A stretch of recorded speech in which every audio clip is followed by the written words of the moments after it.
हरिः ओं श्रीगुरुभ्यो नमः।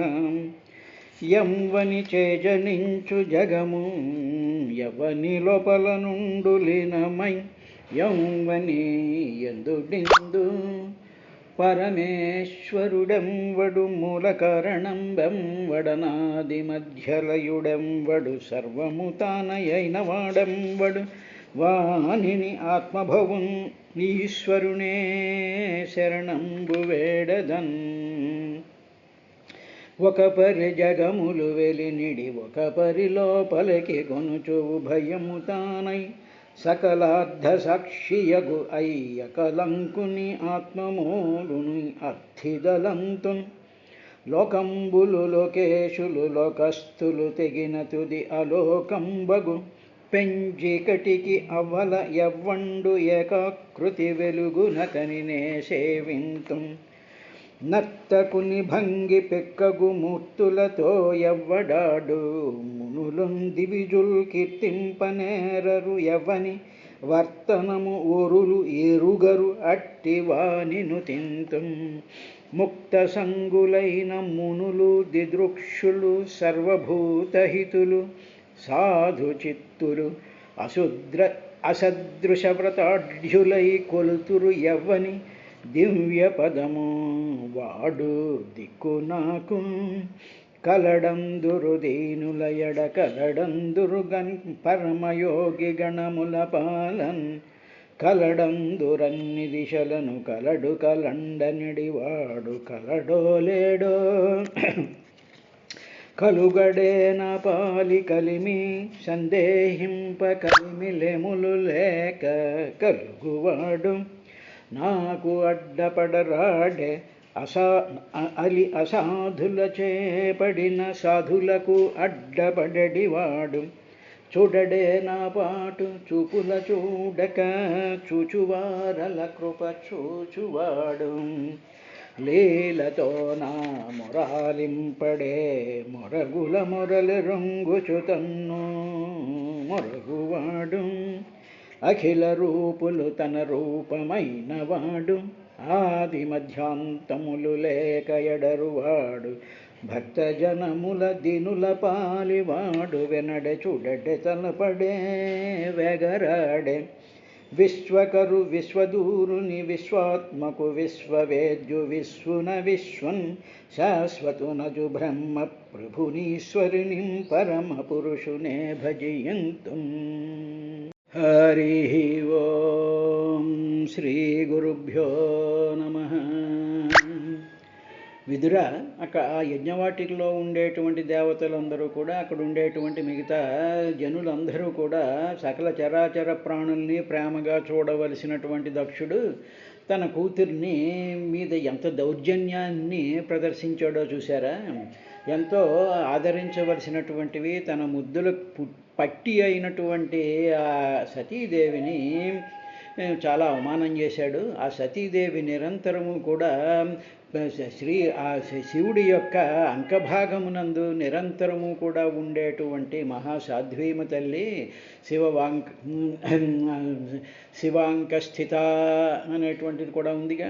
అటువంటి అంకస్థానమందు ఉండేటువంటి ఆ పరమ పవిత్రమైనటువంటి సతీదేవిని ఎన్నిసార్లు గౌరవించినా ఎన్నిసార్లు సన్మానించినా అది తక్కువే అవుతుంది. అటువంటి పవిత్ర హృదయరాలైనటువంటి ఆ సతీదేవి మన కళ్ళ ముందు ఇలా చూస్తూ ఉండగా ప్రాణాలను విడిచిపెట్టేసింది కదా అని చెప్పి తరువాత ఇంకా ఏమన్నారంటే, సోయం దుర్మర్ష హృదయో బ్రహ్మదృక్చలోకోపకీర్తిం మహతీమవాప్స్యతి యదంగజాం స్వాం పురుషద్విడుద్యతాం న ప్రత్యషేధన్మృతయే పరాథః. దుర్మర్ష హృదయ అంటే చెడు ఆలోచనతో అతని హృదయం, దక్షుడి యొక్క హృదయం అంతా పూర్తిగా నిండిపోయింది. అదొకటి. హృదయంలో అన్ని దురాలోచనలతోనూ చెడు ఆలోచనలతోనూ నిత్యము కక్ష కార్పణ్యము దోషము పగ ఒక రకమైనటువంటి ఆ చెడు వాసనలతో ఆయన హృదయం నిండిపోయింది ఒక పక్కన. ఇక రెండవది బ్రహ్మధృక్, తరువాత ఈశ్వరుని ఎడల ద్రోహం తలపెట్టాడు. అంటే ఏమిటి? ఈ చేస్తూ ఉండేటువంటి యజ్ఞానికి పిలవకుండా, కనీసం కూతురికి కూడా పిలవకుండా ఒక రకమైనటువంటి ద్రోహాన్ని తలపెట్టాడు. ఈశ్వరుని ఎడల ద్రోహం తలపెట్టాడు. తరువాత పురుషద్విట్, పురుషుడు అంటే అన్నిట్లోనూ కూడా పూరింపబడి ఉన్నటువంటి పరమాత్మ స్వరూపమైనటువంటి ఆ పురుషుణ్ణి ద్వేషించాడు. ఇలాగ ద్వేషించినటువంటి సహ అయం, అటువంటి అయం ఈ దక్షుడు లోకే మహతీం అపకీర్తిం అవాప్స్యతి. లోకే ఈ లోకాలన్నింటిలోనూ కూడా మహతీం చాలా పెద్దదైనటువంటి, చాలా గొప్పదైనటువంటి అపకీర్తిని అవాప్స్యసి పొందుతాడు. ఇంక క్వశ్చన్ లేదు. ఆయన చేసినటువంటి ఈ 3 పనులు ఏమిటంటే నిరంతరము కూడా హృదయంలో దుష్టాలోచనలు పెట్టుకున్నాడు. తర్వాత ఈశ్వరుడికి ద్రోహం చేశాడు. మూడోది పురుషస్వభావం కలిగినటువంటి, అన్నిటిలోనూ కూడా పూర్తిగా నిండిపోయినటువంటి పరమాత్మను ద్వేషించేటువంటి లక్షణం కూడా ఈయనలో ఉంది. కాబట్టి ఈ 3 లక్షణాలతో ఉండేటువంటి ఆ దక్షుడు మహతీం అపకీర్తిం అవాప్స్యతి పొందుతాడు. ఎందుకు పొందుతాడు అపకీర్తి అంటే ఎందువల్లంటే అపరాధతః, తాను చేసిన తప్పు వల్ల, అంటే తాను చేసినటువంటి కూతుర్ని తాను నిరాదరణ చేసినందువల్ల, తరువాత శివుని యందు ద్వేషం పెంచుకోవడం అనేటువంటి అపరాధతః, ఆ విధంగా తాను చేసినటువంటి అపరాధం వల్ల మృతయే మరణించడం కోసం అని చెప్పి ఉద్యతాం సంసిద్ధురాలైనటువంటి స్వ అంగజాం తన శరీరంలో నుంచే పుట్టినటువంటి తన కుమార్తెను నా ప్రత్యషేధతు నివారించలేదు. కనీసం ఆ పని కూడా చెయ్యలేదు. ద్వేషం ఉంది, ఏదో బాగానే ఉంది, ఆవిడేదో మాటలంది, విన్నాడు, బాగానే ఉంది.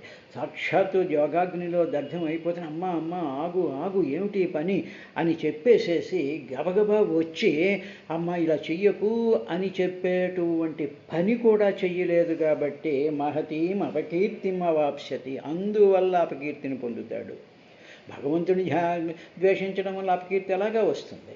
కానీ సొంత కూతుర్ని తన యోగాగ్నిలో దగ్ధం అయిపోతూ ఉండేటప్పటికీ ఆపకుండా నా ప్రత్యషేధత్ నివారించనందుకు మహత్ అపకీర్తిం అవాప్స్యతి పొందుతాడు అని చెప్పి అక్కడ ఉండేటువంటి దేవతలు, అక్కడ ఉండేటువంటి జనులు అందరూ కూడా వాళ్ళు ఈ విధంగా అన్నారయ్యా అని. ఇలా వాళ్ళందరూ అంటూ ఉండేటప్పుడు ఏం జరిగిందో తెలుసా? వదత్యేవం జనే సత్యా దృష్ట్వా అసుత్యాగమద్భుతం దక్షం తత్పార్షదా హంతుం ఉదతిష్ఠన్నుదాయుధాః. జనే, అక్కడ ఉండేటువంటి జనులందరూ కూడా ఏవం ఈ విధంగా వదతి పలుకుతున్నప్పుడు ఆవిడ ఏమిటి చూసి వాళ్ళందరూ అంటున్నారంటే సత్యా అద్భుతం త్యాగం దృష్ట్వా. వాళ్ళందరూ కూడా సతీదేవి చేసినటువంటి ప్రాణత్యాగాన్ని, అద్భుతమైనటువంటి ప్రాణత్యాగాన్ని దృష్ట్వా, అద్భుతం ప్రాణత్యాగం అన్నాడు. అద్భుతం ఏమిటి? అద్భుతం అంటే మామూలుగా ఏదో యాక్సిడెంట్లో పోవడమో, లేకపోతే ఏదో హార్ట్ అటాక్ పోవడమో, ఏదో మంచం మీద ఉండిపోవడమో, ఇటువంటి మరణాలన్నీ సాధారణంగా జనులకి ప్రాణులకి కలుగుతూ ఉంటాయి. కానీ ఇది అద్భుతమైనటువంటి ప్రాణత్యాగం. ఇది అంటే ఏమిటన్నమాట? ప్రాణాన్ని, లోపలుండేటువంటి అగ్నులని అన్నిటినీ స్తంభింపజేసి వాటిని ప్రేరేపించి ఆ మహత్తరమైనటువంటి అగ్నిజ్వాలలో దేహం అలాగ దహించిపోవడం అనేటువంటి మహాద్భుతమైనటువంటి దేహత్యాగాన్ని అద్భుతం దృష్ట్వా చూశారు. చూసినటువంటి వాళ్ళేమో పైన మాటలు అన్నారు. అది చూసినటువంటి తత్పార్షదాః, ఆ శివుడి ఆవిడతో పాటు వచ్చారు కదా వేలాది మంది పార్షదులు వచ్చారుగా, భూతగణాలు, ప్రేతగణాలు ఇవన్నీ కూడా అమ్మవారితో పాటు వచ్చాయిగా. వాళ్ళందరూ కూడా ఏం చేశారంటే ఉదాయుధాః, అని చెప్పేసేసి వాళ్ళందరూ ఒక్కసారి పొలోహమని లేచిపోయి ఆయుధ వాళ్ళ చేతుల్లో ఉండేటువంటి గదలు, ఖడ్గాలు, తర్వాత రకరకాల శూలాలు, తర్వాత ఏదో డిండులు, ఇంకోటి ఎన్నో రకాలైనటువంటి ఆయుధాలన్నీ కూడా ఆయుధాలు ఇలా పైకి ఎత్తేసేసి, జెండాలు ఎత్తినట్టు ఎత్తేసేసి దక్షం హంతుం ఉదతిష్టన్, ఆ దక్షుణ్ణి హంతుం చంపడం కోసం అని చెప్పి ఉదతిష్టన్ లేచి ఒక్కసారి నిలబడిపోయారు వాళ్ళందరూ కూడా.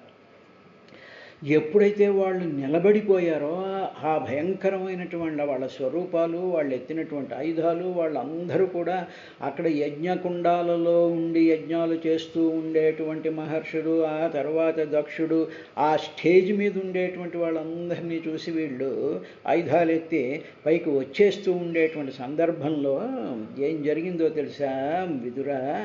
తేషాం ఆపతతాం వేగం నిశామ్య భగవాన్ భృగుః యజ్ఞఘ్నేన యజుషా దక్షిణాగ్నౌ జుహావః.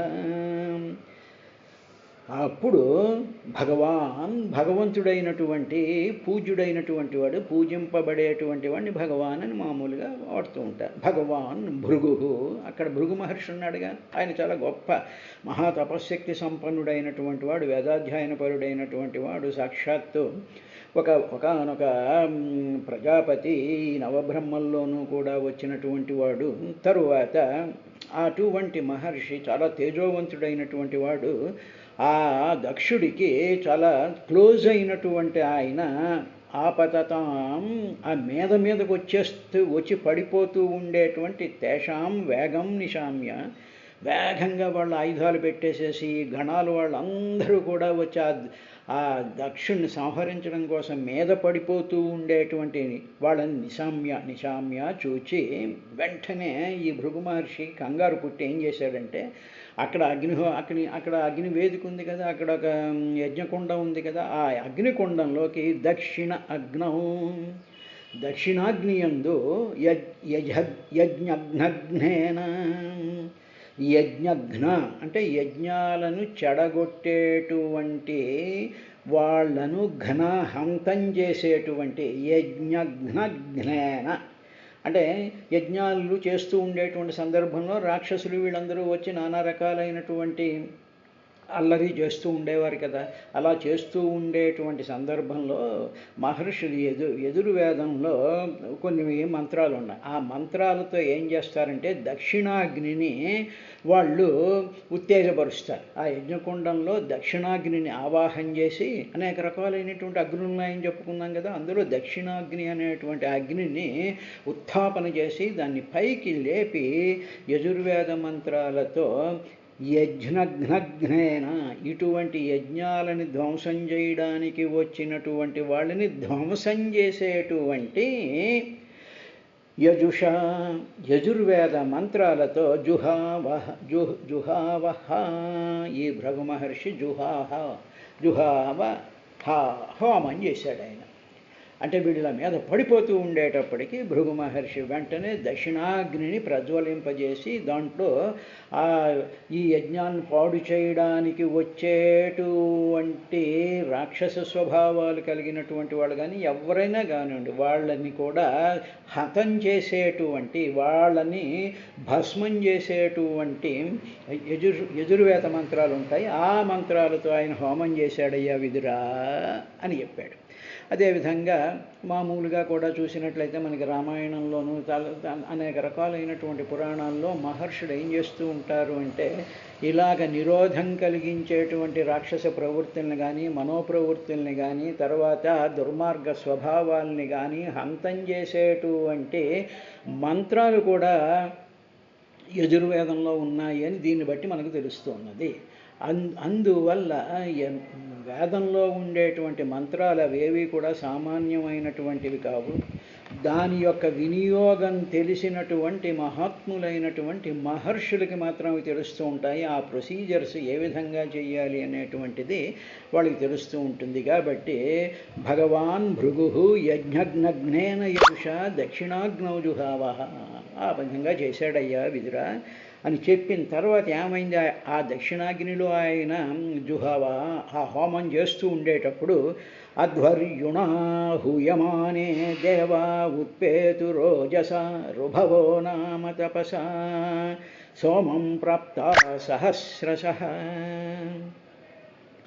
ఇప్పుడు మనకి గుర్తే ఉండే ఉంటుంది, తృతీయ స్కంధంలో కొన్ని సందర్భాల్లో చూసినప్పుడు రుభవులు అనేటువంటి దేవతా గణాలు కూడా ఆయా కాలాల్లో ఆయా మన్వంతరాలలో వస్తాయి అనేటువంటి విషయం మనం గుర్తు తెచ్చుకున్నట్లయితే, ఇప్పుడు ఏం చేశాడు అంటే అధ్వర్యుడగు భృగ మహర్షి, అధ్వర్యుడు అంటే ఈ యజుర్వేద మంత్రాల ద్వారా హోమం చేసేటువంటి ఆ ఋత్విక్ని అధ్వర్యుడు అంటారు. అధ్వర్యుణ అటువంటి భృగు మహర్షి, అధ్వర్యుడైనటువంటి భృగు మహర్షి హూయమానే ఆయన అలా హోమం చేస్తూ ఉండేటప్పుడు తపసా సోమం ప్రాప్తాః, అలాగా అప్పుడు ఆ యజ్ఞం చేస్తూ ఉండేటప్పుడు ఈయన యొక్క మహాతపశక్తి చేత సోమం చంద్రుని ఆ సోమ రసాన్ని ఆయన ఆ యజ్ఞంలో హోమం చేస్తూ ఉన్నప్పుడు సోమ రసాహుతిలో భాగాన్ని ఆయన అలాగా అగ్నిహోత్రానికి సమర్పిస్తూ ఉండేటప్పుడు ఏం జరిగింది అంటే ప్రాప్తాః రుభవః నామ, అప్పుడు ఆ యజ్ఞకుండంలో నుంచి రుభవః నామ రుభువులు అనేటువంటి పేరు కలిగినటువంటి దేవాః సహస్రశః ఓజస ఉత్పేతుః. వెంటనే రుభవులు అనేటువంటి దేవగణాలు వేల కొద్దీ ఆ యజ్ఞంలో నుంచి వాళ్ళంతా కూడా ఉత్పేతుః బయటపడిపోయారు. వాళ్ళందరూ గోలోమని వచ్చేసారయ్యా. వాళ్ళు ఆ రుభవులు అనేటువంటి వాళ్ళకి ఈయన సమర్పించినటువంటి తపసా సోమం అంటే ఏమిటి, సోమరసాహుతిలో భాగమును అంటే ఏమిటి, సోమరసాన్ని కొన్ని ప్రయోజనాల కోసం అని చెప్పి దేవతార్పణగా హోమం చేస్తూ ఉంటారు. సోమరసం దానికి ఒక పర్టికులర్ ప్రభావం ఉంటుంది. దాని యొక్క వినియోగం వల్ల ఒక అద్భుతమైనటువంటి శక్తులు కూడా రావడానికి అవకాశం ఉంటుంది అనేటువంటి విషయం దీన్ని బట్టి మనకి అర్థమవుతుందన్నమాట. దాని డీటెయిల్స్ అన్నీ కూడా ఆ మహాత్ముల దగ్గర తెలుసుకుంటే మనకి బాగుంటుంది. కాబట్టి అటువంటి దేవతలు రుభవః నామ దేవాః సహస్రశః ఓజస చాలా వేగంతో ఉత్పేతుః బయలుదేరి వచ్చేసారయ్యా బాబు వాళ్ళందరూ కూడాను అని 33వ శ్లోకంలో చెప్పిన తరువాత ఇక 34వ శ్లోకంతో ఈ చతుర్థ స్కంధంలో చతుర్థ అధ్యాయం సమాప్తం అవబోతోంది. తైరలాయుధాయుధైః సర్వే ప్రమథాః సహ గుహ్యకాః హన్యమానా దిశో భేజురుషద్భిర్బ్రహ్మతేజసాః. అలాత ఆయుధైః వీళ్ళు ఈ పుట్టినటువంటి ఈ రుభవులు అనేటువంటి దేవతలందరూ కూడా సహస్ర సంఖ్యలో ఉత్పేతు బయటకు వచ్చేసరిగా వాళ్ళు ఇక్కడ వీళ్ళు ఈ ప్రమథగణాలు వాళ్ళు కూడా రకరకాలైనటువంటి ఆయుధాలతో వీళ్ళు కూడా రెడీగానే ఉన్నారుగా. వీళ్ళందరూ కూడా రెండు పక్షాల వాళ్ళు ఎదురెదురుగా ఉండేటువంటి సందర్భంలో అలాత ఆయుధై అంటే ఆ వచ్చినటువంటి రుభవుల యొక్క చేతుల్లో ఏమున్నాయంటే అలాత ఆయుధై మండే కొరివిలాగా ఉండేటువంటి ఆయుధాలు పట్టుకున్నారు వాళ్ళు. అంటే వాళ్ళ చేతిలో ఒక్కొక్క రకమైనటువంటి ఆయుధం ఉంది. ఆ ఆయుధం ఎలా ఉంది అంటే కొరివి మండుతూ ఉండేటువంటి కొరివి అగ్నిజ్వాలలను విస్ఫులింగాల్ని కూడా వ్యాపింపజేసేటువంటి చాలా భయంకరమైనటువంటి కొరివి లాంటి ఆయుధాలని వాళ్ళు పట్టుకుని బ్రహ్మ తేజసాః ఉషద్భిహితైః. ఆ వచ్చినటువంటి దేవతలందరూ కూడా ఎలా ఉన్నారంటే బ్రహ్మ తేజస ఉషద్భిః, బ్రహ్మ తేజస్సుతో ఉషద్భిః వాళ్ళు ప్రకాశిస్తూ ఉన్నారు. ఒక్కొక్కడు కూడా బ్రహ్మాండంగా మెరిసిపోతూ ఒక బ్రహ్మ తేజస్సు అంతా కూడా వాళ్ళ ముఖాల్లో నుంచి బయటకు వచ్చేసేటువంటి విధంగా వాళ్ళందరూ కూడా ఈ కొరువుల్లాంటి ఆయుధాన్ని చేతిలో పట్టుకొని వాళ్ళు సహ గుహ్యకాః. ఇక్కడ ఎదురు పార్టీలో ఎవరున్నారంటే ప్రమదాః, రుద్రానుచరులు ఉన్నారు కదా, ప్రమథగణాలు ఉన్నారు కదా, ఆ ప్రమథగణాలకి సాయంగా వచ్చినటువంటి వాళ్ళు యక్షులు. సహగుహ్యకాః ప్రమదాః. ఈ ప్రమథగణాలు యక్షగణాలని ఇటు పార్టీలో వీళ్ళు ఉన్నారు. సర్వే హన్యమానాః దిశః భేజుః. వెంటనే ఈ రుభవులు అనేటువంటి దేవతలందరూ కూడా ఈ యక్షుల్ని ప్రమథగణాలని ఇంకా కొట్టడం ప్రారంభించేటప్పటికీ వాళ్ళందరూ కూడా హన్యమానాః దిశః భేజుః. 4 దిక్కులకి కూడా వాళ్ళు పారిపోయారు. ఈ రుభవులు కొట్టేటువంటి దెబ్బలకి ప్రమథగణాలు కానీ యక్షులు కానీ తట్టుకోలేక భయంతో విలవిల్లాడిపోతూ అందరూ కూడా 4 దిక్కులకి కూడా వెళ్ళిపోయారయ్యా విదురా. అటువంటి మహత్తరమైనటువంటి రుభవనామ దేవతలందరినీ కూడా ఆవాహన చేసి భృగు మహర్షి దక్షిణాగ్ని హోమంలో నుంచి ఆ సోమరసాన్ని ఆహుతి చేసి ఈ దేవతాగణాన్ని సృష్టించాడయ్యా అనేటువంటి విషయాన్ని కొంచెం మనం జాగ్రత్తగా ఆలోచించినట్లయితే, ఈ కథ పక్కన పెట్టినట్లయితే, ఈ పూర్వం యజుర్వేదంలో కానివ్వండి, మిగతా అథర్వణ వేదంలో కానివ్వండి, ఈ వేదాలలో ఉండేటువంటి హోమాలలో నుంచి ఏ విధంగా శక్తులు ఉద్భవిస్తాయో, ఏ రకమైనటువంటి శక్తులు వస్తాయో, భయంకరమైనటువంటి శక్తులు వస్తాయి.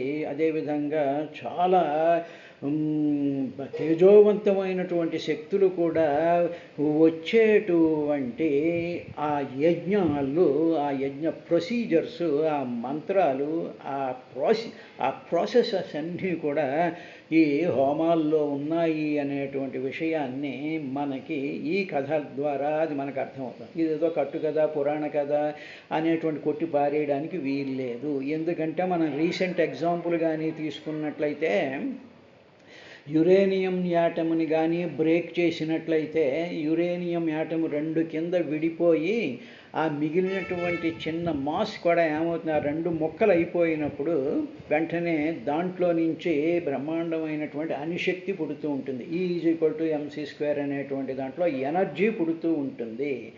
అది యజ్ఞము. అంటే అక్కడ ఏమిటి, యురేనియం అనేటువంటి మ్యాటర్ని బ్రేక్ చేస్తే అది యజ్ఞం అన్నమాట. బ్రేక్ చేయడం అంటే యజ్ఞం అన్నమాట. ఎప్పుడైతే ఆ యజ్ఞాన్ని చేసామో ల్యాబొరేటరీస్లో, ఈ యజ్ఞ వాటికే, ఇక్కడ జరిగినటువంటి యజ్ఞ వాటికి కూడా ఇట్ ఈజ్ ఏ బ్రహ్మాండమైనటువంటి ల్యాబొరేటరీ, ఏ కాస్మిక్ ల్యాబొరేటరీ.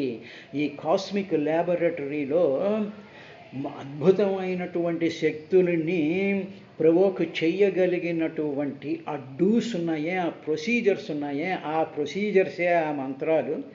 ఆ ప్రొసీజర్స్ని అడాప్ట్ చేసి ఆ టెక్నాలజీని అప్లై చేయగలిగినటువంటి టెక్నీషియన్స్ అండ్ సైంటిస్టే ఈ భృగు మహర్షి లాంటి మహానుభావులు. కాబట్టి ఇది మనకు అర్థమైతే అది అర్థమవుతూ ఉంటుంది. అందువల్ల యాటమ్ ఇచ్చేసేసి, ఏమండి మీకు ఒక కేజీ యురేనియం ఇచ్చేస్తాను, మీ ఇంట్లోనేమో ఒక యాటమ్ బాంబు తయారు చేయండి అంటే కుదరదు. దానికి ఓ ల్యాబొరేటరీ ఉండాలి, దాంట్లో ఎక్స్పర్ట్స్ ఉండాలి, దాని యొక్క ఆనుపాలను తెలిసినటువంటి వాడు ఉండాలి, దాని టెక్నాలజీ ఉండాలి, దాన్ని ఏం చేయాలి, దానికి కావలసినటువంటి ఇన్స్ట్రుమెంట్స్ ఉంటేనే మనం ఆ బాంబుని కానీ ఇంకోటి కానీ తయారు చేయొచ్చు. అదేవిధంగా హోమాలలో ఆ ప్రొసీజర్స్ తెలిసినటువంటి మహర్షుల ద్వారా ఇటువంటి మహాశక్తులు ఉత్పన్నమవుతాయి. అందువల్ల తెలివి తక్కువగా ఉండేటువంటి మహామేధావులు అనుకునేటువంటి నాస్తికవాదులు పేలేటువంటి పేలాపనులు ఈ విధంగా ఉంటాయన్నమాట. అంటే ఏమిటి, అయితే మేము చేసేస్తామండి, ఒక హోమం చేసేస్తాము, పుస్తకం తీసుకొచ్చేస్తాం, ఎదురువేద మంత్రాలు చదివేస్తాం, 4 పిలక బ్రాహ్మణుని చుట్టూ పెట్టేసేసి చేసేస్తాం, వచ్చేస్తుందా అని వెటకారం వెర్రి మాటలు మాట్లాడుతూ ఉంటారు. అలాగే మన దేశం నిండా సైంటిస్ట్ ఉన్నారు కదా, నాలాంటి సైంటిస్టులు అందరినీ తీసుకెళ్ళి యాటమ్ బాంబు తయారు చేయండి అంటే మేము we do not deserve it. మాకు ఆ టెక్నాలజీ లేదు, మాకు ఆ నాలెడ్జ్ లేదు, మాకు ఆ స్కిల్స్ లేవు, మేము ఆ ఫీల్డ్లో లేము.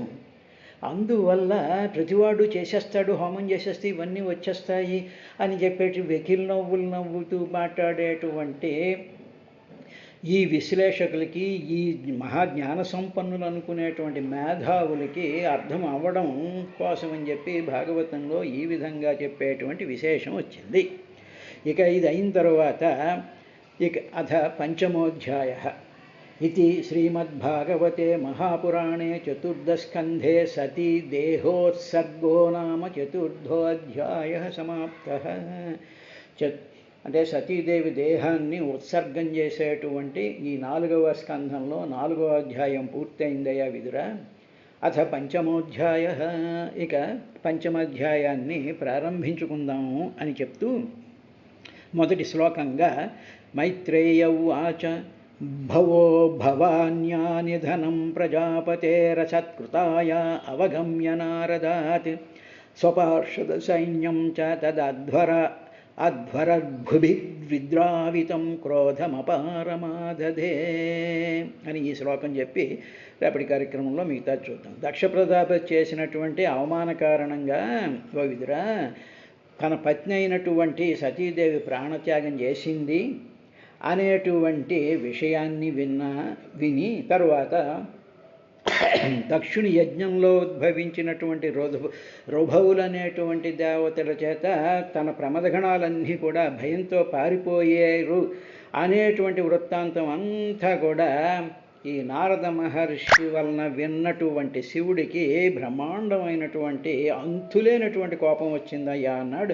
ఆ కోపంతో ఆయన ఏం చేశాడు అనేటువంటి విశేషాన్ని రేపటి కార్యక్రమంలో చూద్దాం.